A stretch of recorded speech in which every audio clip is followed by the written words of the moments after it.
Guys, मैं मुख्तार हसन, मैं मोहम्मद हसन, मैं रहमतुल्लाह। आप देख रहे हैं world real reaction YouTube channel. अगर आपको हमारा कंटेंट अच्छा लग रहा है तो ज़्यादा से ज़्यादा लाइक शेयर और सब्सक्राइब कर दें। तो चलते हैं आज की वीडियो। खान साहब की वीडियो का टाइटल तो आई थिंक हिंदी में लिखा है और अनफॉर्चुनेटली हिंदी में पढ़ नहीं आती। देखते हैं पहले वीडियो, फिर देते हैं अपना रिएक्शन। हमारे यहाँ गांधी जी गए, उसके जस्ट अगले साल सरदार पटेल गए। दोनों बड़े शख्सियत। नेहरू ने संभाल लिया, उसके बाद अचानक उनकी मृत्यु हुई। लाल बहादुर शास्त्री हैं, उनकी भी मृत्यु हो गई 2 साल। इंदिरा गांधी संभाली। मोदी जी के बाद भी लोग देश संभालेंगे और बेहतर ढंग से संभाला जाए। लक्षद्वीप पर्यटन के लिए बहुत जरूरी है। सबसे कम क्राइम लक्षद्वीप, सर्वाधिक प्रतिशत में मुस्लिम, 90% से ज्यादा मुस्लिम रहते हैं। कहाँ पे? लक्षद्वीप में। जिन्ना को पता चला बाद में कि यार मुस्लिम यहाँ भी थे, तो हमारा हो गया पूर्वी पाकिस्तान। मुस्लिम यहाँ भी थे, हमारा हो गया पश्चिमी पाकिस्तान। मुस्लिम यहाँ भी हैं, हमारा हो जाएगा यहाँ पर।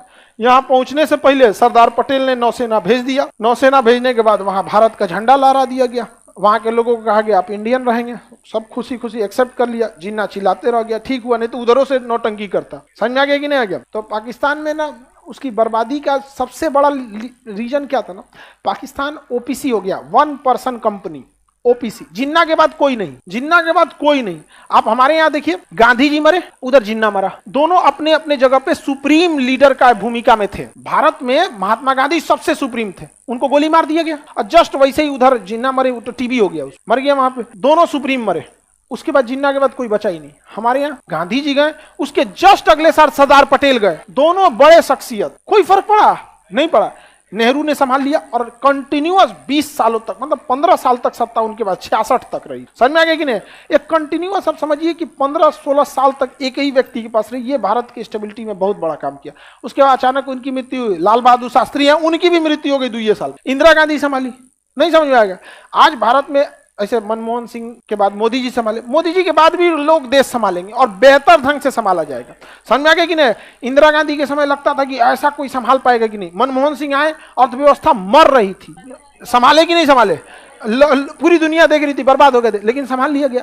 मोदी जी आए, जैसे विदेश नीति बहुत बेहतरीन हो गई, डिफेंस नीति, हम महंगाई थोड़ा और कंट्रोल किया जा सकता था, इन्फ्लेशन को, जितना इन्होंने बाकी चीजों को कंट्रोल किया, ठीक है, और आगे जाके सुधरेगा। लेकिन पाकिस्तान में ऐसा नहीं था। जिन्ना मरा, कोई था ही नहीं, कोई नहीं था। तो पाकिस्तान पे कब्जा कर लिया 2 लोगों ने, एक वहां धर्म गुरुओं ने और एक सेना ने पूरी तरह से। अब वहां सबसे सुप्रीम चीज है सेना, उसके बाद धर्म गुरु है। धर्म गुरु लोगों को कभी भी बहुत बड़ा सुप्रीमेसी नहीं। समझ में आ गया कि नहीं आ गया? क्योंकि ना यहाँ जाने के लिए, धर्म गुरु बनने के लिए कोई एग्जाम एंट्रेंस नहीं देना होता है, आपको यूपीएससी देना पड़ता है। तो आप एक डीएम से ये उम्मीद रख सकते हैं कि वो कितना भी गुस्सा रहेगा ना तो एक मर्यादा में काम करेगा, क्योंकि इतना पढ़ा लिखा है। आप किसी डीएम को जाकर लड़ियो जाइएगा ना तो एक तत्काल आपको कुछ अरेस्ट करा देगा, 2-3 हाथ लगवा देगा। लेकिन कभी ऐसा ना करेगा ना कि आपको पूरी, मतलब कुछ कर देते हैं, लेकिन उसके अंदर एक एथिक्स क्यों जोड़ा गया, एथिक्स चैप्टर क्यों जोड़ा गया यूपीएससी में? इसी सब चीजों के लिए इतना ना रेगरस एग्जाम ले लेता है। अभी लड़के जो बीपीएससी में थे, इसमें कितने बीपीएससी वाले हैं? इसमें बीपीएससी वाले, बाकी जो लोग बीपीएससी वाले नहीं। बीपीएससी एग्जाम स्टार्ट होने से पहले क्लास, सर मेंस कैसे लिखेंगे, निबंध कैसे लिखना है। अभी इतना बेहतरीन निबंध लिख रहा है कि दिल्ली में हड़कम, जब कॉपी में ले गए ना, वहां पे कॉपी चेक करने वाला पूरा एकदम हड़क गया। ये बिहार का भी लड़का ऐसा लिख सकता है? हाँ, हिंदी मीडियम का बहुत बेहतरीन लिखा। कॉपी लिखने में उन लोग की हालत खराब हो रही है यहाँ पे, पूरा अच्छे ढंग से। बाकी तो आप लोग भी, जिन लोग का ग्रेजुएशन होते जाएगा, तैयारी करते रहिएगा। तो चौपट हो गया पाकिस्तान। समझ में आ गया? जिन्ना के बाद कोई बचा नहीं, किसी को दिक्कत, 1 पर्सन कंपनी बन के रह गया था। हम लोग सब एक से एक हमारे यहाँ रहे लोग। हम लोग कभी धर्म को हावी होने दिए? कभी धर्म नहीं आने दिए। एक और भी रीजन था कि भारत में मेजॉरिटी में ना हिंदू थे। हालांकि भारत एक सेकुलर राष्ट्र शुरू से रहा है। अगर आप न्यूज और व्हाट्सएप को छोड़ दे तो हमारे देश में कोई दिक्कत नहीं है। समझ आ गया कि नहीं आ गया? तो हमारे यहाँ शुरू से रहा है और मेजॉरिटी यहाँ हिंदू, जैन, बौद्ध सब रहे हैं। मुस्लिम माइनॉरिटी में रही है। तो हिंदुइज्म में ना बहुत साल पहले से एजुकेशन बहुत पीक पे था। समझ में आएगी नहीं? एजुकेशन था। और पाकिस्तान में मेजॉरिटी जो थी ना मुस्लिम की थी। तो मुस्लिम में ना बहुत ज्यादा रिफॉर्म पहले से नहीं हुआ था। हाल फिलहाल में जैसे सर सैयद अहमद खान हुए, ये लोग रिफॉर्म कर रहे थे। तो एजुकेशन लेवल ना वहां पे कंपेरेटिवली थोड़ा सा नीचे था, इस वजह से ये आगे निकल गए। हमारे यहाँ तो सब निकल गए। अच्छा, एक आदमी निकलता है तो गांव का दूसरा देखा देखी हो जाता है। आप में से एक आदमी आप यहाँ से सेलेक्ट होके जाइएगा, गांव में 10 गो को प्रेरित करिएगा पढ़ने के लिए, होता है कि नहीं? तो कई रीजन भी ऐसे भी था। हमारे यहाँ वर्सेटाइल भी थे लोग, सारे धर्मों के लोग थे, तो धर्म कभी मैटर ही नहीं बना। आप लोग के बीच में कभी धार्मिक मुद्दे पे बात होती है? अरे यार बीपीएससी एग्जाम दे रहा है, दरोगा दे रहा है, इसका सिलेबस क्या है, उसका उधर क्या बात होता होगा? बलूचिस्तान हमारा, कश्मीर लेंगे, दूसरा कश्मीर लेगा, तुम आगे बढ़े। तो लक्षद्वीप पर कौन आना चाहता था? जिन्ना। लेकिन सरदार पटेल ने पहले ही निपटा दिया। अब सोचिए, सरदार पटेल नहीं रहते, नेहरू से तो बस का था नहीं, ये समझ में आएगी नहीं? फिर वहां भी हो जाता, तीनों ओर से कोच देता, हम लोग परेशान हो जाते। ऐसा भी परेशान कौन चीज हो जाते। यहाँ पनिया में परमाणु बम फोड़ते सुनामी आ जाता, नहीं समझे? दह जाता है यहाँ पे, सब मूंगा दह गया यहाँ पे, हम कौन चीज करते 10 किलो। तो जी वीडियो तो ख़त्म हुई, बड़ी इंटरेस्टिंग यार वीडियो थी, बड़ी अच्छी बातें खान साहब ने की। पाकिस्तान एक फेलियर स्टेट क्यों है, या एक फलाफ स्टेट क्यों है, या एक नकारा स्टेट क्यों है, आज तक पाकिस्तान का निज़ाम क्यों नहीं सही तरीके से चल सका, वो उन्होंने वजह बताई। उन्होंने कहा कि देखें, पाकिस्तान अलहदा हुआ इंडिया से, तो उस वक़्त सिर्फ उनके पास एक लीडर था और उसके बाद कोई सक्सेसर उस जैसा था नहीं। तो जब टीबी के मर्ज में मुबतला होकर कायद आज़म अल्लाह को प्यारे हुए, तो उनके बाद कोई भी ऐसा उनके जैसा कोई लीडर नहीं था। मतलब 1 मैन आर्मी समझ लें, वो एक अकेले ही था। लेकिन इंडिया के आज तक जो डेमोक्रेसी चल रही है, या आज तक इंडिया तरक्की कर रहा है, उसकी वजह यही है कि उधर उस धरती में एक से बढ़कर एक लीडर पैदा हुए।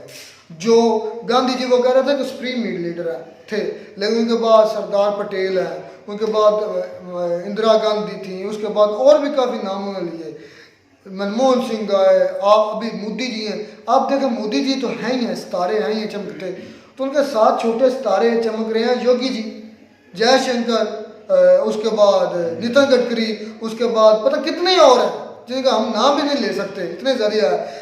ये है मतलब कि उधर की जो मट्टी है ना, पॉलिटिशियंस के लिहाज से जरखेज है, यानी कि उधर पॉलिटिशियंस बनते हैं, इस वजह से वहाँ डेमोक्रेसी चल रही है। बिल्कुल भाई, आपकी बात सही है, सच आप कह रहे हैं। जो इंडिया के हुक्मरान है ना, वो शुरू से बेहतर आए, और इस वजह से इंडिया आज हमसे ऊपर चला गया। डेमोक्रेसी बिल्कुल बहुत अच्छे। हमारे शुरू से गद्दार 2 नंबर पे अपना पेट पालने के लिए, उन्होंने उनको कोई भी मुल्क से लेन नहीं था। जो शुरू से हमारे आए हैं कायद मोहम्मद अली जिन्ना साहब, और उनके बाद आए लियाकत अली खान, और तीसरे नंबर पे आए हैं भुट्टो, और चौथे नंबर पे आए हैं इमरान खान साहब। हमारे देखने में तो कोई भी नहीं भाई, मेरे नजदीक या कायद आज़म थे, थोड़ा बहुत 20% भुट्टो थे। खान साहब ने जो बताया, या खान साहब ने बताया कि 2 सुप्रीम लीडर हुए हैं, एक इंडिया में है महात्मा गांधी, और पाकिस्तान में जो कायद आज़म। इसके बाद बदकिस्मती से ऐसा लीडर नहीं मिला। इंडिया में ठीक है, होता रहा, कुछ आते रहे और भी अच्छे भी थे, लेकिन इन जैसा वो कह रहे हैं, दोनों जैसा कोई नहीं मिला। स्पेशली पाकिस्तान में तो कोई नहीं मिला। कोई एक आधा आया भी है तो उसको रास्ते से हटा देते हैं, जो बिल्कुल इस तरह वो नहीं करने दिया जाता। अच्छा, दूसरी खान भाई ने सर ने बात की है कि आज़ादी के ना, शुरू में जब आज़ादी की तहरीक चली हुई थी, उस वक़्त कायद आज़म मोहम्मद अली जिन्ना साहब ने कहा था कि जो मुस्लिम अक्सरियत वाले इलाके हैं ना, वो पाकिस्तान को देने चाहिए, और दूसरे जो हैं वो हिंदुस्तान के होंगे। तो ये खुद ये भी बता रहे हैं कि हमारे जो सरदार पटेल थे ना, जहाँ पर कायद आज़म कहते थे ना, ये मुस्लिम अक्सरियत वाला इलाका ये हमें चाहिए, वहाँ पर अपना डंडा लेकर जाते और वहाँ पर उन्हें झंडा काट देते, और दूसरों को जो है ना, वहाँ पर जो लोग थे उनको डरा धमका देते थे कि आपने पाकिस्तान के साथ नहीं मिलना, आपने हिंदुस्तान के साथ हिलाक करना। नहीं भाई, उनका हिलाक जो हुआ था वो ऑन पेपर था, और वो अपनी रजामंदी के साथ उनका हिलाक हुआ है। तो भाई डरा धमका के जब उनको इतनी धमकियां देनी कि मिसाल के तौर पर अगर आप पाकिस्तान के साथ हिलाक करेंगे तो आपको मार कत्ल कर दिया जाएगा। एक मिनट सबर, सांस लो। मुझे ये बताओ, पाकिस्तान सिर्फ एक मजहब का देश है, यहाँ के सिर्फ सिर्फ मुस्लिम होना। नहीं मेरे सुन ले, हमने देश किस लिए लिया था? सिर्फ मुसलमानों के लिए, इसलिए लिया था ना हमारा। और अल्लाह के बंदे, तुम्हें फिर पता ही नहीं हिस्ट्री का, ला इलाहा इल्लल्लाह का क्या मतलब है? मुझे पता आप बात पाकिस्तान का मतलब क्या, ला इलाहा इल्लल्लाह, इसका आप मतलब बताओ। ला इलाहा इल्लल्लाह, अल्लाह ताला एक है। इसका मतलब क्या बना कि इस्लामिक कंट्री जहाँ मुसलमान अपनी इबादत आसानी से कर सके, मतलब कि प्योर मुसलमानों के लिए लिया था, जो कि सिर्फ एक मज़हब के मानने वालों के लिए लिया गया था। लेकिन एक मज़हब के मानने वाले आज बुरी हालत में हैं, लेकिन जो इंडिया जिसमें तरह तरह के हर किस्म के हर मज़हब शामिल है, आज वो तरक्की कर रहा है। क्यों? अच्छा, आपने बात की, मैं एक मिसाल देता हूँ, इसकी मिसाल ले लें कि मैं ही हूँ, मेरा खान, मेरी फैमिली है, मेरे बहन भाई हैं। मेरे बहन भाई, अब होना था, सच्चा ये था कि मैं अगर मेरे अपने बहन भाइयों के साथ मेरा तल्लुक अच्छा होता और हमारा कोई झगड़ा ना होता।